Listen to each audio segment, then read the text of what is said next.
Og dere na punta mga pare ko, literal na mag-overtime na gipudta ani. Honda Jazz.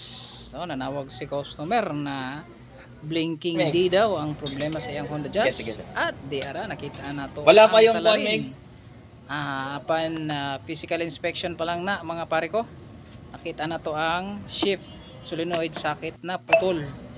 So ay langay-langay ato dayo na siyang gisumpay og gigamitan natog soldering iron para ligon jud kaayo ang pagkatrabaho ba. Tagsarasan kay ko Anyway dai mga pare ko gi ato nang gipansakan daan og shrinkable rubber or gitawag na sa uban og shrinkable sink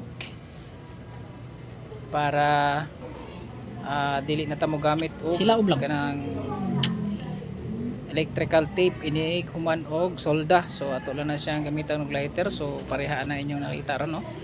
Lighter ang atong pang kuan gigamit para siya mo QOM. And then tika side na sad. Then after pwede na nato na siya gamitan og electrical tape pang outside kuan lang na siya, outside binding katong electrical tape. Okay, so ato sang patiwason siya trabaho, tan-aw lang usata.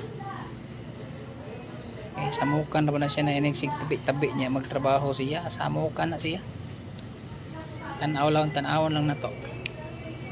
Okay, tarong nga nagsumpay diha anang dili na mag short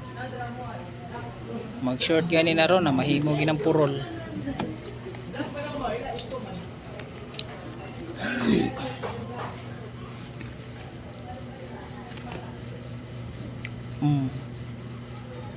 Gaya pud sa electrical tape nara day.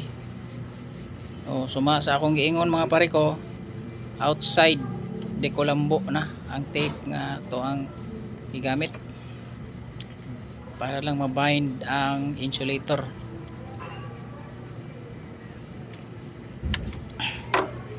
Okay, so walay duha way langan saksak dayon para ma-scan na to Makita ra ano sa kuan kung successful ba atong trabaho. Gaya po isaksak na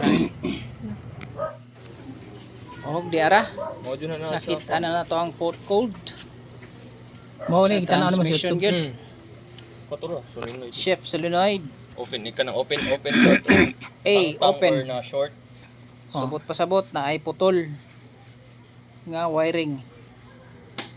Okay, og dire gisuwayan nato siya og erase Honda Jazz or delete. So cleared na siya. Thank you very much. Wala. Naulian na gyud. Wala na mo balik. wala Bye bye.